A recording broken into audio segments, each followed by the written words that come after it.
yamna nungaitaba awaba tangkat amada zali niwe kayama thamkhare kayama usi may makai da hanjan baya da elite camp lady maraksida mukto ningda thogoksin macha khara hana koina lepurabani amuk tawrukana nana da sushinja maida kawada tear gas kapada nupima aruba funda mong like nari anuga magi anga kumung lai kida arangda zesini kambu baiga wari sananga mashinaga korpuda ngani emotions na puda basu yada ba situation jina adu aina mayam sida ina ajali mudi nga sidi mayam na panfurmiya ma true amju yi kai mukra request ho gaya ai tongi ekoi kuji amna sirba tanjani na ekoi punchin da ba punchin na kala asoi ba angamba thokdana ba lakdana ba madumda I am suggestion advice. Pami Madam Hujixida Operation Theatre the Sangaga Anaba underlying in the Madulana, the Tomato, my Hopono, Kana, Karijaru Jamana, Mapanda, and they never see it is not the right time. Was it the Operation Theatre the lady bird? Kananaba not the number, sway the number. You showed the corona. Doctor to the interest of I am the son and line a colleague in the Kanjab. We just the command now in Operation Theatre, the commission, the Parom, the Sanki, that Adon the line never not the bra. And then my apple to the Media City, Port Pillar, Mediagi, Kangai, discussion hour. Get them like way. Fajna the one learning. Talk the Ibn thing, I'm Fajna talking, but other book, because again, I had you to my constructive word. Come on up, you slap to them. Root goes to the Virginia, don't tolerate Matam Tulu. They back Sigi state, Mugi state minister, I'm going to claim no people. Tirkan, external force. Mapanda is on a illegal migration. Trucks, don't go my arm and I heck over the claim. Has it the beginning? But we know in a Pulaki, we know in a lucky, Matam, still not Uzo. Now, who's it dear to the Punchinarga? Siama Moina, Gomena, the one in the city. Gomena money and I had the weird. My amateur and Niva Porto. Zida, no Mayam Kappa, the roll capsule. Yeah, the Indian quite Indian Makara, Marabar, Indian, in many Makara later, but independent state, all the way up on my mother, Bangangushi, because Indian states, in many Makara statement, Ningat and dream of the man, same all the way up, or shouldn't they? I don't know, Mamma do, and I come with a weapon. Once again, I am going to come company. Media city, Switzerland, I could peace almost. I must peace one language should be. I had to support this all over the world. My example of the media issue could be doing that. I am moving it. Media show YouTubers in city, Karino Kande Moyisi, ethics, your labor, like the Bramoyisi, free harbor, law. IT illusion provided with a quite a different outcome of the guide. Don't know one of them. Say, Nan Jirida, you remember my primary health center. Primary health center, my Haramishi, my young, sing like the Mark. I would be Manatu the community, a man in the Kunda. Madu. Because have communities in a community and a central thing I did, because it can't have a community, an easy murder. I'm an Italian. I did a pop of Haramina, she never community in the Hazel. I don't know away. ꯀꯩꯅꯣꯁꯦ ꯑꯩꯈꯣꯏ ꯊꯣꯡꯅꯔꯤꯕ ꯏꯔꯥꯡꯁꯦ ꯃꯣꯏꯅ ꯆꯥꯎꯊꯣꯛꯅꯕꯒꯤ ꯃꯆꯥꯛ ꯑꯣꯏꯍꯜꯂꯦ ꯑꯗꯨꯅ ꯃꯦꯗꯤꯌꯥꯒꯤ ꯐ꯭ꯔꯦꯟꯁꯤꯡꯗꯁꯨ ꯑꯩꯅ ꯍꯥꯏꯖꯔꯤ ꯃꯗꯨꯗꯩꯗ ꯑꯃ ꯊꯣꯛꯑꯒꯗꯤ ꯀꯅꯥꯅꯣ ꯀꯔꯤꯅꯣ ꯀꯃꯥꯏꯅ ꯇꯧꯕꯅꯣ ꯀꯅꯥꯅ ꯇꯧꯕꯖꯥꯠꯅꯣ ꯂꯣꯀꯦꯁꯟꯗꯨ ꯀꯃꯥꯏꯅ ꯂꯩ ꯀꯅꯥꯅꯣ ꯍꯦꯟꯅ ꯗꯣꯃꯤꯅꯦꯠ ꯇꯧꯔꯤ ꯀꯥꯏꯅ ꯇꯧꯕꯤꯔꯒ ꯑꯗꯣ ꯀꯣꯟꯅꯪꯗ ꯏꯚꯤꯅꯤꯡꯗ ꯑꯩꯒ ꯀꯝꯃꯨꯅꯤꯇꯤ ꯑꯃꯒꯤ ꯏꯆꯤꯟ ꯏꯅꯥꯎꯁꯤꯡꯅ ꯐꯥꯎꯅꯔꯀꯥꯟꯗ ꯃꯣꯏꯒꯤ ꯑꯦꯔꯤꯌꯥꯗꯅꯤ ꯑꯗꯨꯕꯨ ꯑꯩꯈꯣꯏꯅ ꯅꯠꯇꯦ ꯍꯥꯏꯅ ꯆꯦ ꯊꯥꯗꯣꯔꯛꯑꯦ ꯁꯦꯡꯗꯣꯛꯑꯦ ꯑꯗꯨꯕꯨ ꯆꯦꯗꯨ ꯊꯥꯗꯣꯛꯑꯝꯗ꯭ꯔꯗꯤ ꯁꯦꯡꯗꯣꯛꯑꯝꯗ꯭ꯔꯗꯤ ꯑꯩꯈꯣꯏꯅ ꯁꯦꯡꯗꯣꯛꯅꯕ ꯍꯥꯏꯔꯝꯗ꯭ꯔꯒꯗꯤ ꯑꯩꯈꯣꯏ ꯀꯝꯃꯨꯅꯤꯇꯤꯒꯤ ꯃꯁꯦꯟꯗ ꯍꯦꯛꯇ ꯌꯦꯡꯅꯗꯣꯏꯅꯦ ꯑꯗꯨꯅ ꯁꯨꯃꯥꯏꯅ ꯁꯤꯒꯨꯝꯕꯁꯤꯁꯨ ꯈꯤꯇꯪ ꯉꯥꯏꯅꯕꯤꯔꯒ ꯍꯥꯏꯕ ꯇꯥꯔꯦ ꯄꯥꯎ ꯐꯣꯡꯕ ꯌꯥꯗꯦ ꯍꯥꯏꯕ ꯉꯁꯤꯃꯛ ꯀꯩꯁꯨ ꯂꯩꯇꯦ ꯑꯗꯨ ꯈꯤꯇꯪ ꯉꯥꯏꯅꯕꯤꯔꯒ ꯌꯥꯝ ꯁꯦꯟꯁꯤꯇꯤꯚ ꯑꯣꯏꯕ ꯃꯇꯝꯅꯤꯅ ꯑꯁꯦꯡꯕ ꯀꯩꯅꯣꯗꯣ ꯐꯣꯡꯍꯟꯖꯅꯤꯡꯉꯤ ꯑꯗꯒꯤ ꯑꯃꯅ ꯑꯩꯈꯣꯏ ꯀꯨꯀꯤꯅ ꯂꯣꯏꯅ ꯑꯗꯨꯝ ꯆꯠꯈ꯭ꯔꯦ ꯇꯁꯦꯡꯕꯗꯤ ꯑꯩꯈꯣꯏ ꯍꯧꯖꯤꯛ ꯁꯣꯡꯂꯩꯔꯤꯕ ꯂꯥꯟꯁꯤ ꯀꯨꯀꯤꯒ ꯂꯥꯟ ꯅꯠꯇꯦ ꯑꯩꯈꯣꯏꯒꯤ ꯃꯄꯥꯟꯗꯒꯤ ꯂꯥꯛꯏꯕ ꯏꯂꯤꯒꯦꯜ ꯃꯥꯏꯒ꯭ꯔꯦꯟꯁꯤꯡ ꯑꯗꯨꯒ ꯂꯣꯏꯅꯅ ꯗ꯭ꯔꯒꯁ ꯃꯥꯐꯤꯌꯥꯁꯤꯡꯁꯤꯒꯤ ꯀꯥꯡꯕꯨꯁꯤꯒ ꯇꯧꯅꯈꯤꯕꯅꯤ ꯑꯗꯨꯕꯨ ꯂꯥꯏꯕꯛ ꯊꯤꯕꯗꯒꯤ ꯀꯝꯃꯨꯅꯦꯜ ꯑꯣꯏꯅ ꯏꯊꯅꯤꯛ ꯑꯣꯏꯅ ꯆꯠꯍꯟꯈꯤꯕꯗꯧꯅ ꯇꯧꯕ ꯑꯗꯣ ꯍꯧꯖꯤꯛꯄꯨꯗꯤ ꯁꯦꯡꯉꯛꯑꯦꯀꯣ ꯇꯞ ꯇꯞꯅ ꯏꯊꯅꯤꯛ ꯅꯠꯇꯦ ꯍꯧꯖꯤꯛꯇꯤ ꯃꯁꯤ ꯏꯊꯅꯤꯛ ꯃꯁꯦꯟꯒꯤ ꯃꯔꯛꯇ ꯅꯠꯇꯦ ꯍꯧꯖꯤꯛ ꯍꯥꯗꯧꯅ ꯑꯃꯁꯨ ꯔꯤꯀ꯭ꯋꯦꯁ ꯇꯧꯔꯛꯄ ꯑꯩ ꯉꯁꯥꯏ ꯄ꯭ꯔꯁꯤꯗꯦꯟꯠꯁꯨ ꯍꯥꯏꯖꯕ ꯍꯥꯗꯧꯒꯤ ꯃꯣꯏꯒꯤ ꯗꯥꯏꯁꯄꯣꯔꯥ ꯂꯩꯔꯤꯕꯗꯨꯅ ꯏꯟꯗꯤꯌꯥ ꯃꯅꯨꯡꯗ ꯂꯩꯔꯤꯕ ꯃꯄꯥꯟꯗ ꯂꯩꯔꯤꯕꯗꯨꯅ ꯃꯣꯏ ꯑꯣꯄꯟ ꯑꯣꯏꯅ ꯊꯣꯛꯑꯒ ꯀꯩꯅꯣ ꯇꯧꯅꯤꯡꯉꯦ ꯍꯥꯏꯗꯅ ꯑꯩꯈꯣꯏꯒꯤ ꯚꯔꯆꯨꯋꯦꯜꯗ ꯀꯔꯤꯗ interaction tawni aduna media gi mawpang sikida ando sinbiyo na hairapuni adai sai ai president bijoy da ai request of the mani kogi moi gi loga virtual ma tari kun ma thoi no tawni hai ai moi gi link do bijar ke do taw open oina ai kogi manipur da le do koi recognize tribe kuntra kun thoi hum loi sidi koi basigi marak da koi noi na da ma ta le te kana su parisu moigi against the government aba ama to gibo sulite aduga moigi maraktagi government gi against aba ama to ko sulite sumna ekoi manipur gi huji goi rei ba aduga tungda oi hogoda ba kharasi ka khalla ka government step khol to buni koi doilona aran ba ka hen ba karshi to mata ma da ma oira mo nis khan bi AMWJU sida cinema hall para tahu kan masih ada drug ki addicts mayam ada ki koi pradipur ki tungin laga ina khabar to ba hor ko matam duda ICIB ki le ni do ki react manipur si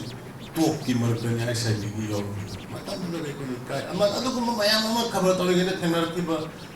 adu ki de ka point u gi ba mayam ko to ka na samaina mayang is minister ni guy na oira kala kitang drugs kuma kari kuma generation sing na han ko si kitang control to bong ang gadra kitang control to be guy khala ka not against any communities war on drugs kind of to kana mayam do sum khara hono jaro yo ni kuji pawl na 60,000 crore muki drug ne ko fax 60,000 crore last 6 years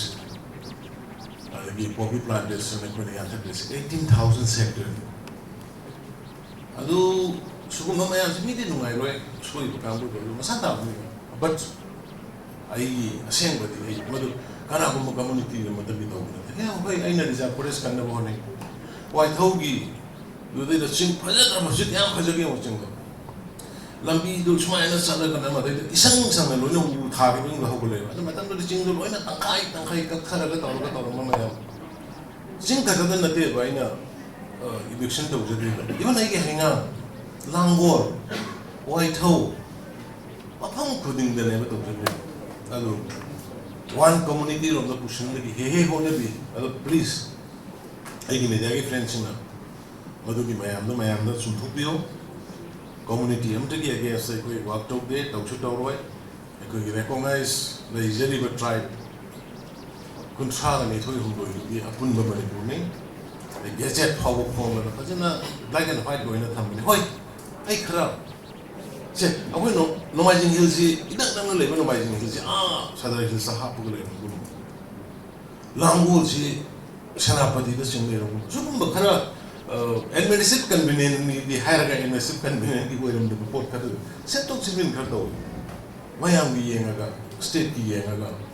mayam yengaga tawne aigi nate aigi la nai nate namai jing jing ai lo la ma adu ko machine du da khara so yenga me ngar me ai namai ta yo me ai du one second ai Nigeria si ko kitang punsi las ko punsen si ai ga so bile so just fajana suggestion to ko da advice to ko da aduga haibi ra pama da long de lo bi re ai adu ko bi ne ako kitang ako control dong na si ko ma si civil society de amarom da yam phare na lo civil society sin ari basing si de yam maturely si lai ba manipuri film si khang na bajana chale marak da khari yaw rai percent yam de la ni se ngara na kawa ge yam numai te adu ayam ba se imphal manungi swai gi mi weram de atopa jaga de la por mai la modi di panindre thawai na politicalize so adagi life tha le kawa gi irang du life tha le le asai kaino na hai ado na adu ko irang du di life tha no he hai ai kaino da atopa jaga khara makha rom de mi si khara ai kauro hai noi tawi life tu adu di life tha na no phate hai di police no mi kape police no mi kape to su life tharan hai ade police tiya gas kapsule tiya gas ki no mi du kamai na pai no mi la pa yaw re ke no de du police kapsule video better story le ade ki police du moi ni bulletproof boy ki moi hino bu na bulletproof na ta ba ma di sabe MR ki da so di de oshi so e kan se bon so na thawal da police ma pa la so ada police sing ji de koi na akoi third me da thoki bu du kana na thena gi koi de koi mai de tambak se le ro kang bu di nongoi pai ba som da su le de hana train do su na de ada mai do ro kan khang ba su de ada third me da gi na 4-5 ada ida thena ri ba kan ma tam lo thena state police nga ta ne bo maram de angang sing na sing du nongoi pai ba ai ko na tri ha ba ma tam du de ado state police do si wonja no wonja la ka ta pi re pang ei de tai bi le kamai da mi si mai ma di net hang wa hai ne se hang wo ne na board pen de ge lo na mo hang wo ne mai am ge khal as ma du dum khal la ti ko tau ge mai am si kari hai ni ado na ma si di kitang ai khoi na media gi ko tam su kitang mai am da appeal to bi ba mujhe hai bi gi ba mai na police na sorry appeal to hola police sing sumai press meet to ga appeal to hola ni masi to bi no aduna ai net ki se media sing gi di ai white ki list of no gi list ring on da ngasi yo ai media sing ba sing gi to ger ka to loina so hang nei nge ka lo ko sing je ma gi kawa gi irang sing ga inga ga di kitang su phara do ma le loina so hang dong ni business story ba de ma pa na lai lai su dam me ba ko ri ba tauri ba mayam as ai mo da tauri social media ahang ba khra da ba mong kok tang nan ni to hang mo ne na ba ahang kok asana ni ke yin re da to be social media ni yin ya po de aduna ai procedure ko da yang aruba manipur ki Tanja amani aruba tangkat amani ekhoi ningsing da ba ya da ko sa ko su dum bai mani ma hena khang bi ram ni wi sahi tare ko ta ko si sahi sani phaji awa hai ba ko ni nang na ba lai ba si sahi sani phaji awa ga ko lan theng na gi 1719 to 1872 1826 adu kya ma sathi le gen na diba sahi tare ta khan ni ba kambu diba ta to miras hensing le de ko sahi tare khunda pangarang de idau gi matam de ne to pisa ko ye baba ipu idau gi matam de ne generation hung thang ai diba hardly mari aduk chathi ne koi bu to gi bu gi border se fencing na sa ama to hukde be ko tawlam de yam lai thok nahi me yam lai thok na ai point khara da ni loina ngani ko nei na biu me yam khanna biu ado koi state kan che state kalam che do state se le pro jam yam se apun ba ko kun samari ma ko si khana guna dum nei minana ko wak to min se I want the IU to man ideology manite. I give when say I job to give my amse kalahuna ba bapane ki mitop sanjala ko my amse kai deno yo setala ro pero ye more the pura minane edan khanduk chira ne to bo yaman gare ko je minority wo ra indigenous people se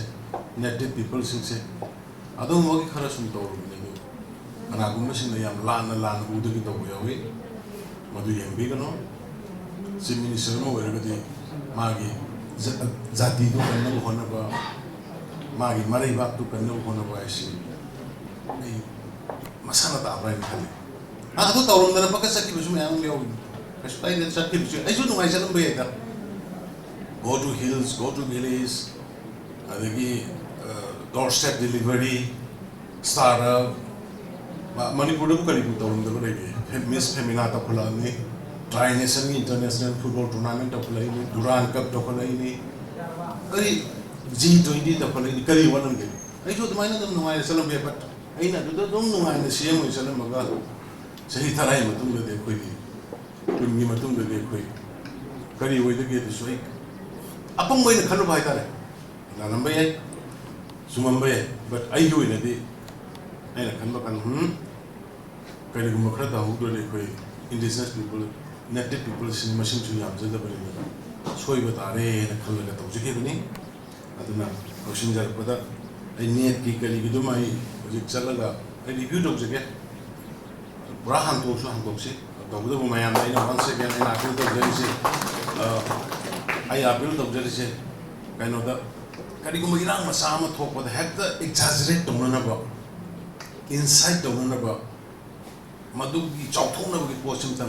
Tabi di khudma machine chidala yudan to media ki khudang tabi di sino ma punum ga apil to jari aduga hogdo ma thop thop da ma tanda anytime CM gi office la aga ai gi dala aga or ai wo mantri mandol mayam tharo ha so MLA tharo se tharga unarga matter do matam matam discuss to mo to jage aduga yaring gai police da no may kapam maga chandan gare laira kamra police ki di no may kapam mi do laira dus tan har ga phawa is mai na thong le ado phana bhona ba kan laira sang ba kan di amuk ada ge amuk kapya da di kaino ka pore yo mara yo tv ki ado adu no mas yamna ado ai garang si moi sinja mai gi nam la pa ka na kawa police station ji ko hong to srai khane ai di mai kun mar do we do ado moina Kangbu amoy kang karana dis. Maduna bo paramane sa honggo ki bono paramane. Kara mana mo thambiu hai. Aduna sukuma mayam sa koina. Police to the nomoi kapu dradi. Police to the nawi kapu dradi. Police na hana dia gas kapu me. Ai police ki mo officer sin suyauri. Dia gas hana kapu ga sakti bu ga police. Moi da lakna ra pana tagada nawi bo yot swain ka ga sem. Now this is your kid. Adagi Bazamanu and Udibokido Kano Kogi petrol bomb. Such a really little petrol bomb. She's your quick tongue. I have to be discussing the Miami thing. I want to speak to you. Miami, Palmy, the Potoi, head and give away. Miami should come again. The almost walking there, let's see. Yamna, was it Thamkhare? I am Sangrahona, you would be office building lady.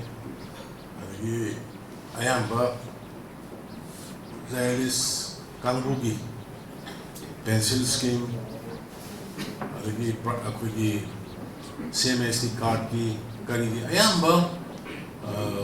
head hiding it.